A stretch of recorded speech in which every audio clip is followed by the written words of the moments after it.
Boa tarde. Apresentação da verificação de aprendizagem número 1 da disciplina Direito Econômico, curso Direito, nono período, turno manhã, da Faculdade FAMIG. O meu nome é Saulo Eustáquio Lopes Cassimiro e os integrantes do nosso grupo são Bárbara Lopes, Nayara Dutra, Matheus Magalhães e eu, Saulo Eustáquio. O presente trabalho consiste em uma apresentação que vai abordar os principais aspectos da escola marxista. O pensador escolhido pelo nosso grupo aí foi Karl Marx. A escola marxista refere-se à escola do pensamento desenvolvida a partir dos escritos do economista, filósofo e teórico político alemão Karl Marx. Marx foi o primeiro pensador a criticar veementemente as escolas de pensamento econômicos vigentes em sua época, em sua mais importante e aclamada obra, O Capital, Crítica à Economia Política. As principais teorias desenvolvidas por Marx são valor. Em suas teorias sobre valor, Marx desenvolve uma profunda linha de raciocínio acerca da produção de mercadorias na sociedade capitalista e da origem dos lucros. Trabalho. Trabalho seria a mercadoria mais importante dentro do sistema capitalista, pois é a única que gera valor, ou seja, agrega valor a tudo que é produzido em nossa sociedade. Mais-valia. A mais-valia é um conceito que merece ser estudado a fundo. Mas para começar a compreendê-la, podemos dizer que mais-valia é a diferença entre o que o trabalho do trabalhador gera em valor e o salário que o capitalista paga por ele. Luta de classes. Para Karl Marx, havia uma divisão inconciliável dentro da nossa sociedade entre a burguesia e o proletariado.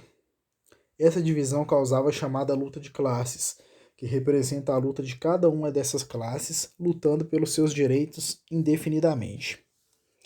Crises do capitalismo. Visto como um modo de produção que é contraditório e impossível de se encontrar uma estabilidade, Marx previu que o capitalismo atravessaria diversas crises que representariam o fim desse modo de produção. Aí seria o fim do capitalismo. O marxismo é uma doutrina sociológica, filosófica e política baseada no materialismo histórico, dialético e no pensamento socialista científico criado por Karl Marx.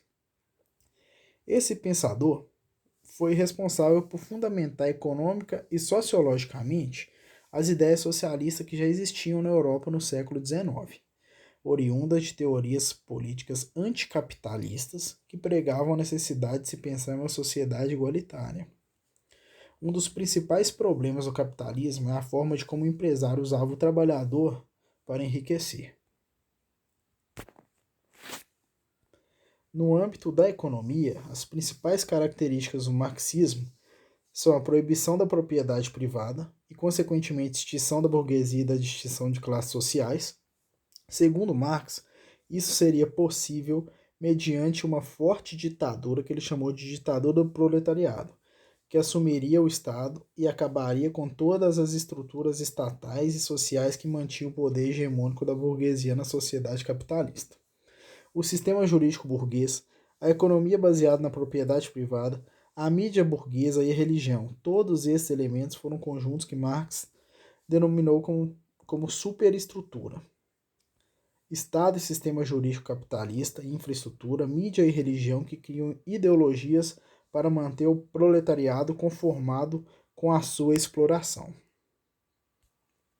No setor da política, o objetivo principal das teorias marxistas é promover a queda total do capitalismo por meio de um Estado socialista forte e opressor contra a burguesia, eliminando a propriedade privada. A burguesia e o capitalismo por completo, a sociedade chegaria, conforme a teoria marxista, a um estágio de plena igualdade chamado de comunismo. A União Soviética conseguiu um significativo poder econômico, industrial, científico e tecnológico, fazendo-a ganhar destaque e alavancar outros países, incentivando-os a aderirem ao governo socialista no século XX. Desse modo, o socialismo marxista adentrou, por meio de duras lutas, revoluções e golpes, a países como China, Camboja, Vietnã e Cuba. Bom, a conclusão do nosso grupo é que, na prática, ao longo da história, tivemos tentativas de aplicação do marxismo, algumas mais exitosas, outras menores. Porém, nenhuma foi perfeita ao ponto de chegar à sociedade comunista imaginada por Marx. Por outro lado, tivemos também a resistência capitalista pela hegemonia do poder burguês que reprimiu de todas as formas qualquer indício que chamaram de ideologia marxista. Karl Marx, o principal nome da escola marxista, era um grande crítico da linha de pensamento neoclássica. Ele defendia a intervenção do Estado na economia para diminuir as desigualdades sociais e combater a estabilidade do capitalismo. Para ele, era preciso deter de todos os meios de produção e acabar com a propriedade privada para distribuir de forma mais uniforme os recursos entre a população. Bom, essa foi a apresentação aí do nosso grupo. Agradeço e boa tarde.